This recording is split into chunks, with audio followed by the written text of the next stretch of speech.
Welcome to my channel शिक्षा सार। मैं ममता दुबे आज आप लोगों के लिए बीएससी सेकेंड ईयर का वीडियो लेकर के आई हूँ। हम इसकी सीरीज चालू करने वाले हैं, तो इसमें हम यूनिट 1 से शुरू करेंगे। बायोमोलिक्यूल्स पढ़ने वाले हैं बायोकेमिस्ट्री के अंतर्गत और बीएससी सेकेंड ईयर में। तो आज हम बायोमोलिक्यूल्स पढ़ेंगे। बायोमोलिक्यूल्स क्या होते हैं?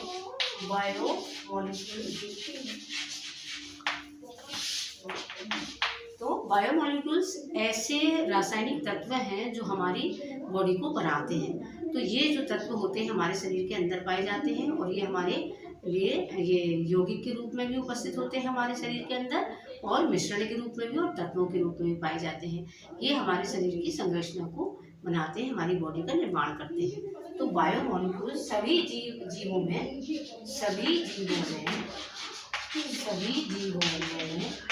उपस्थित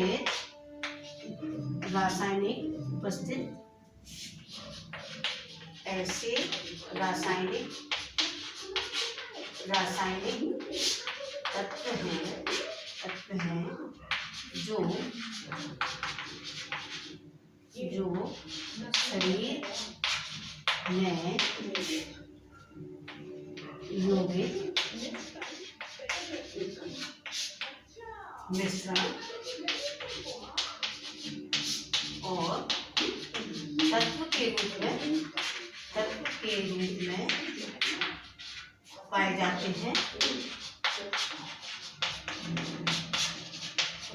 हैं। ये हमारी शरीर बॉडी में, ये हमारे शरीर में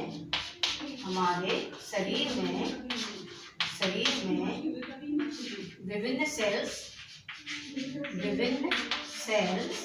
और टिश्यू में भिन्न मात्रा में पाए जाते हैं और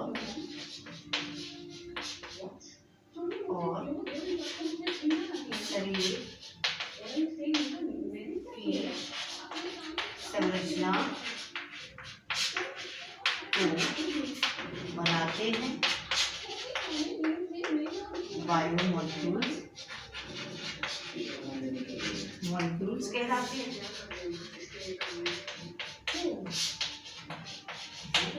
जो ऐसे रासायनिक तत्व हैं ये जो हमारे शरीर के अंदर उपस्थित होते हैं, तत्व यौगिक और मिश्रण के रूप में पाए जाते हैं, और हमारे शरीर की सेल्स में विभिन्न प्रकार की सेल्स में और टिश्यूज में भिन्न मात्राएं पाई जाती हैं इनकी, और इससे हमारे शरीर की संरचना को बनाने का काम करते हैं। इसीलिए हम इन्हें बायोमोलिक्यूल्स के नाम से जानते हैं।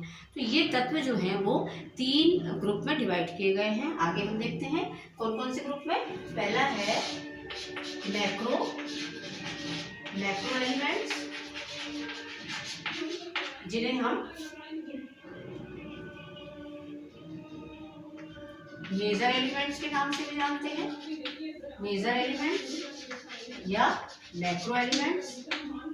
सेकंड है माइक्रो एलिमेंट्स या माइनर एलिमेंट्स के नाम से भी जानते हैं। तो इस तरह से इनको 3 ग्रुप में बांटा गया है। अल्ट्रा ट्रेस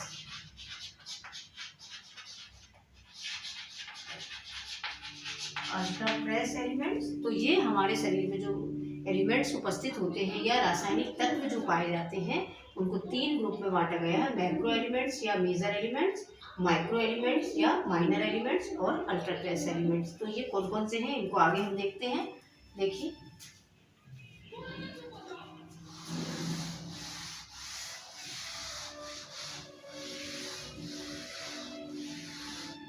मैक्रो एलिमेंट्स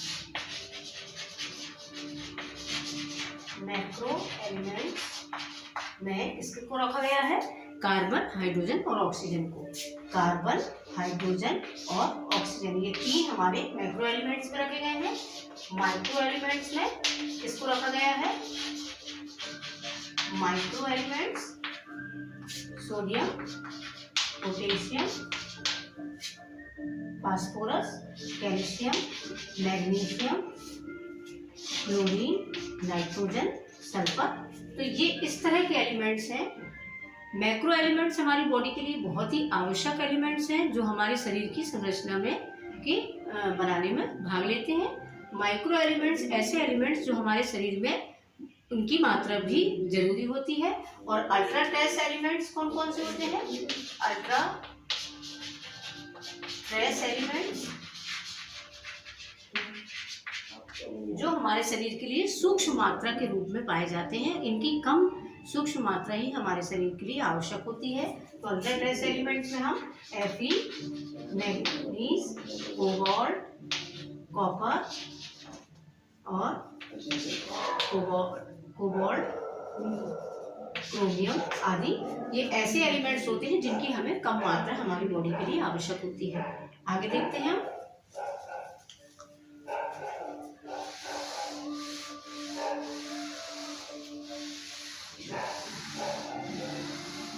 अब ये मैक्रो एलिमेंट्स जो होते हैं कार्बन, हाइड्रोजन, ऑक्सीजन, इनसे मिलकर के क्या बनता है, कौन सा यौगिक बनता है, इसमें हम पढ़ेंगे आगे। कार्बोहाइड्रेट, लिपिड, प्रोटीन और अमीनो एसिड। तो ये किस तरह से इनके अरेंज होने से या इनके ज़्यादा मॉलिक्यूल्स होने से किस तरह से बनते हैं। तो सबसे पहला है हमारे पास कार्बोहाइड्रेट। हम कार्बोहाइड्रेट को पढ़ने वाले हैं। कार्बोहाइड्रेट क्या है? कार्बोहाइड्रेट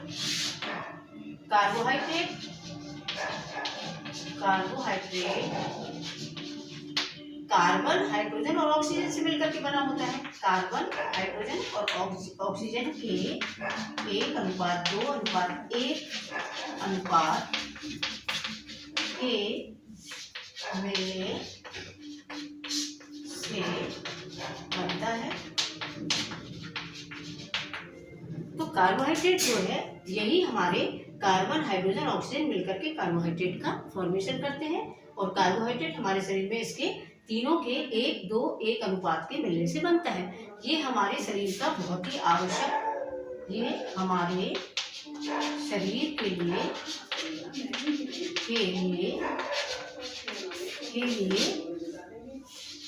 बहुत आवश्यक होता है,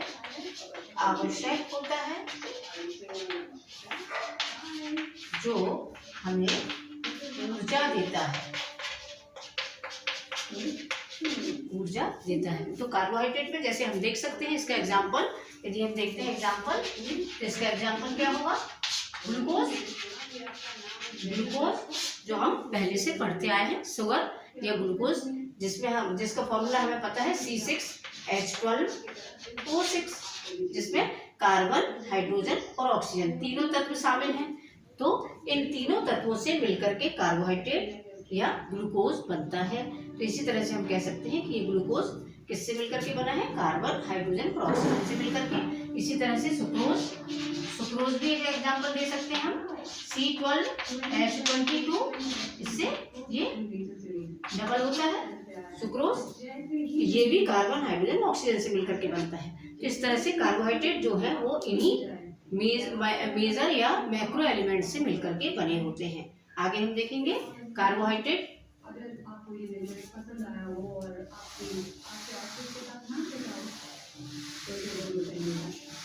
चूंकि इनमें कार्बोहाइड्रेट में क्या पाई जाती है? शुगर होती है, शक्कर से बने होते हैं ये। ग्लूकोज को जब हम खाते हैं तो हमें मीठा लगता है, इसमें शुगर पाई जाती है। क्योंकि इसमें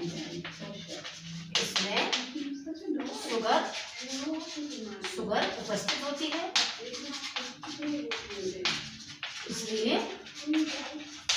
इसलिए इसे सैकेराइड नाम भी दिया गया है। सैकेराइड भी कहा जाता है।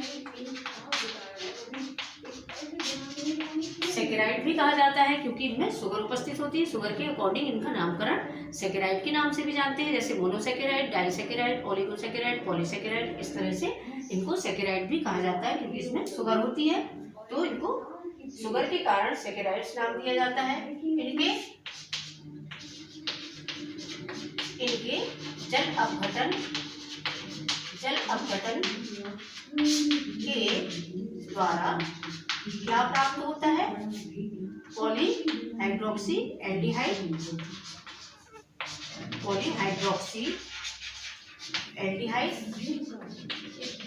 एल्डिहाइड और कीटोन मिलता है, कीटोन मिलता है।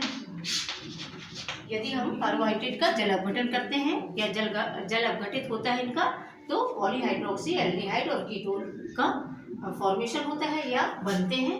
इस तरह से हम कार्बोहाइड्रेट आगे देखेंगे हम।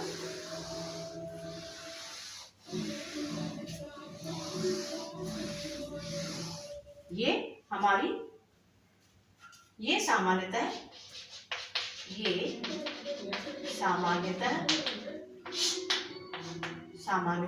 सेल्स में 9% तक पाए जाते हैं,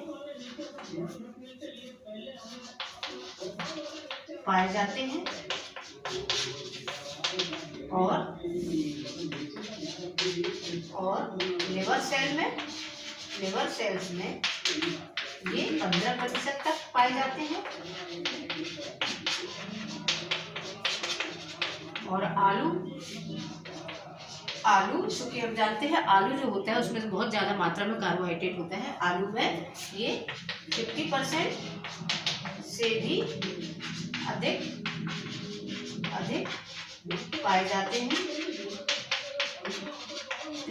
इस तरह से हमने कार्बोहाइड्रेट के बारे में देखा। अब हम कार्बोहाइड्रेट के टाइप्स को पढ़ेंगे कि कार्बोहाइड्रेट कितने प्रकार के होते हैं और कौन से कार्बोहाइड्रेट होते हैं। तो कार्बोहाइड्रेट जो होते हैं वो 3 तरह के होते हैं। कार्बोहाइड्रेट का क्लासिफिकेशन देखें यदि, तो हम देख लीजिए इसको।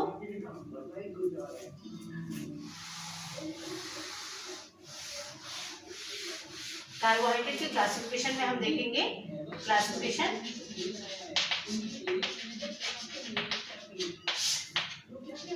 मोनोसेकेराइड,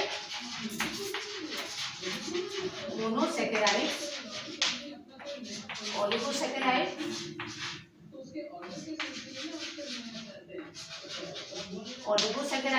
और थर्ड है पॉलीसेकेराइड। तो ये 3 तरह के होते हैं।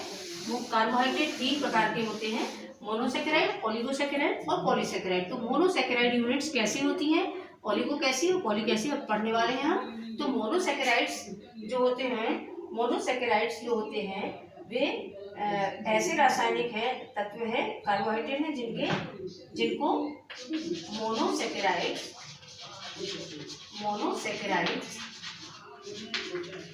ऐसे कार्बोहाइड्रेट हैं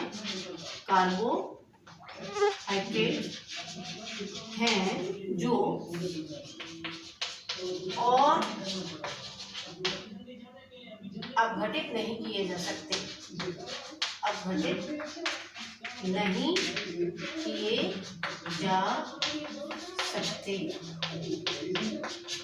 हैं। इनको और अधिक अलग अलग छोटे छोटे टुकड़ों में नहीं तोड़ा जा सकता है।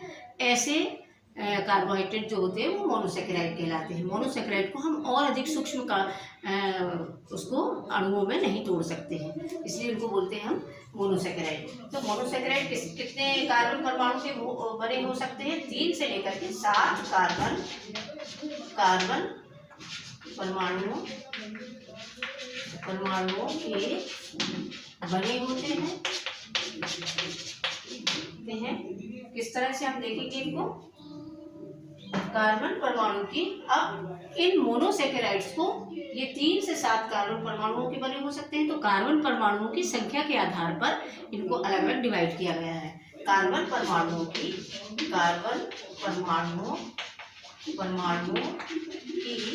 संख्या के आधार पर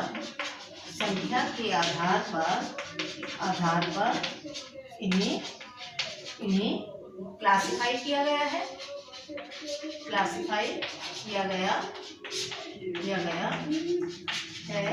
पहला, अब इसमें हम देखेंगे कि मोनोसेकेराइड्स को भी कार्बन परमाणुओं की संख्या के आधार पर कैसे क्लासिफाई किया गया है। आगे देखते हैं। तो पहला है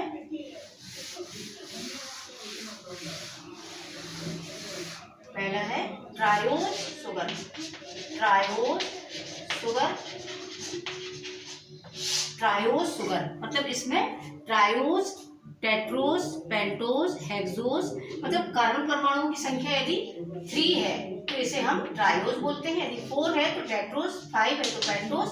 तो ये इस तरह से इनके नामकरण किए जाते हैं। तो ट्रायोस शुगर इसका मतलब इसमें कार्बन परमाणु की संख्या 3 है। तो जिसमें इसमें क्या लिख सकते हैं हम, ट्रायोस शुगर में इसमें ये 3 कार्बन परमाणुओं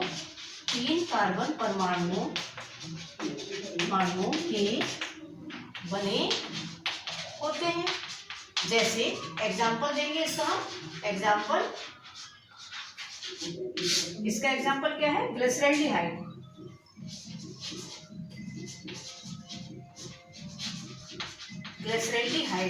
इसका एग्जाम्पल है ग्लिसरैल्डिहाइड, जिसका हम स्ट्रक्चरल फॉर्मूला भी बना सकते हैं। कैसे, इसका स्ट्रक्चरल फॉर्मूला कैसा होता है, स्ट्रक्चरल फॉर्मूला देखें हम तो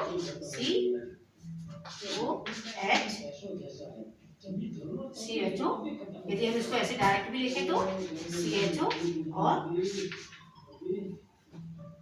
CHOH और CH2OH, इस तरह से हम इसका स्ट्रक्चरल फॉर्मूला भी लिख सकते हैं ग्लिसरैल्डिहाइड का। तो ट्रायोस शुगर में एग्जांपल हमने ग्लिसरैल्डिहाइड का दिया। सेकंड है हमारा टेट्रोस शुगर। टेट्रोस का एग्जांपल यदि हम देखें तो क्या है, एरेथ्रोज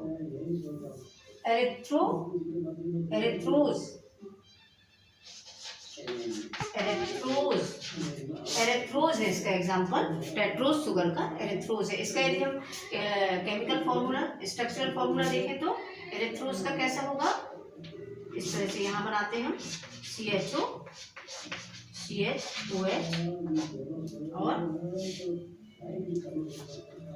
CHOH, CH2OH, इस तरह से इसका स्ट्रक्चरल फॉर्मूला है एरेथ्रोज का। ये है आपका ग्लिसरैल्डिहाइड का, एरेथ्रोज का। एक एक एग्जांपल देंगे हम, ट्रायोस शुगर का एग्जांपल ग्लिसरैल्डिहाइड, टेट्रोस शुगर का एग्जांपल एरेथ्रोज।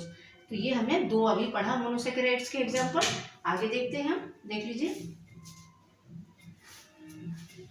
थर्ड है इसका, अभी हमने 3 कार्बन वाली शुगर देखा और 4 कार्बन परमाणुओं वाली शुगर देखा। अब हम 5 कार्बन वाली शुगर देखेंगे। 5 कार्बन परमाणु होंगे जिसमें, इसको हम क्या बोलेंगे, पेंटोस शुगर में एग्जांपल देखेंगे राइबोस शुगर और डीऑक्सी राइबोस शुगर। तो ये जो दोनों हैं हमने DNA और RNA में उपस्थित होती है। हमने पहले बहुत सी क्लासेस में पढ़ा है, राइबोस शुगर RNA में प्रेजेंट होती है और डीऑक्सी राइबोस शुगर DNA में प्रेजेंट होती है। तो यही एग्जांपल है पेंटोस शुगर का, राइबोस शुगर और डीऑक्सी राइबोस शुगर। तो इनका भी यदि हम स्ट्रक्चरल फॉर्मूला देखें तो किस तरह से बना सकते हैं हम, राइबोस शुगर का CH2OH।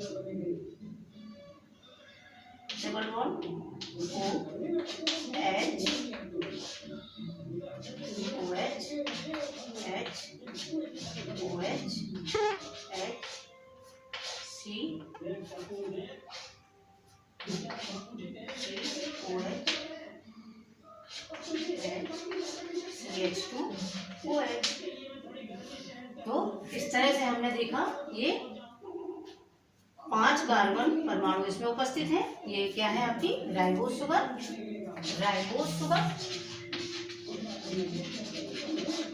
शुगर का स्ट्रक्चरल फॉर्मूला। अब अगला है आपका डीऑक्सी राइबोस शुगर का एग्जांपल।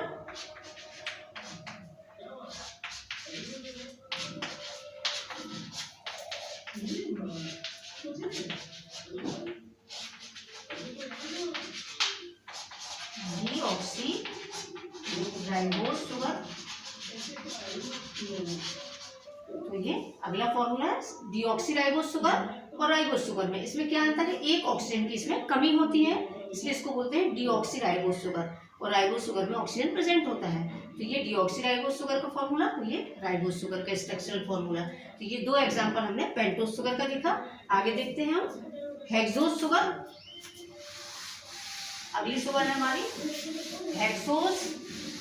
हेक्सोस में 6 कार्बन उपस्थित होता है, हेक्सोस शुगर।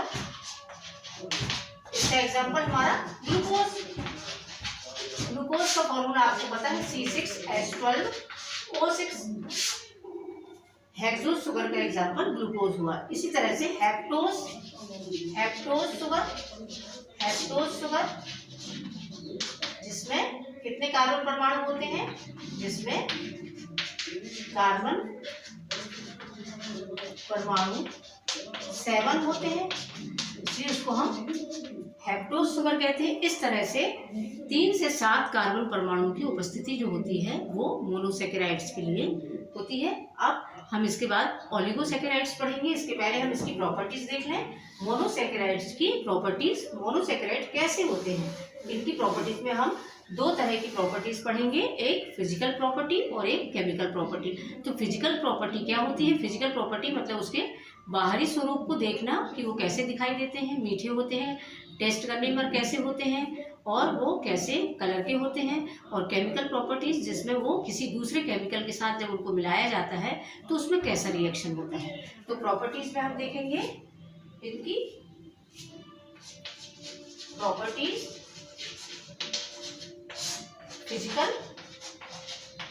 फिजिकल मीठे होते हैं, मीठे होते हैं, ठोस होते हैं और रंगहीन होते हैं और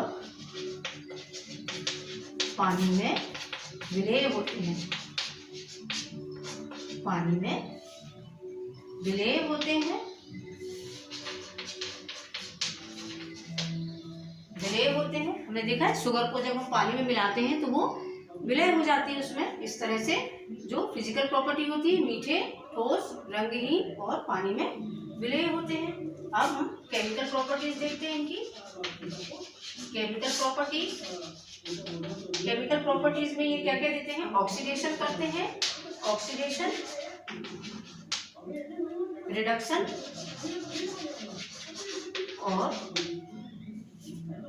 फर्मेंटेशन।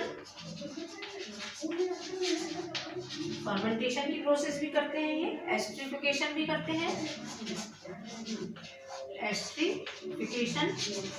तो इस तरह से इनकी केमिकल प्रॉपर्टीज होती है, ऑक्सीडेशन, रिडक्शन, फर्मेंटेशन और एस्ट्रिफिकेशन।